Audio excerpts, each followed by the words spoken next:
Hey, if you want to record sounds on your Realme C67, first of all, you will have to scroll down on your app drawer and open the screen recorder.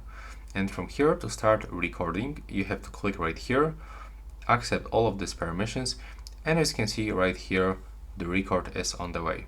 So that's quite simple. As you can see, if you want to pause, click right here. To continue, click one more time. And if you want to mark something, you can click on this icon, and here you can find this mark. You can also edit this mark and, for example, rename and input custom name, and also you can get the photo marks. If you want to finish, click on the right upper corner, and here you can give it the custom name and click save. And after this, as you can see, it appears right here and you can play it. Set all of these permissions, and as you can see, and yeah, that's how it looks. Right now, please subscribe to my channel and see you in the next one.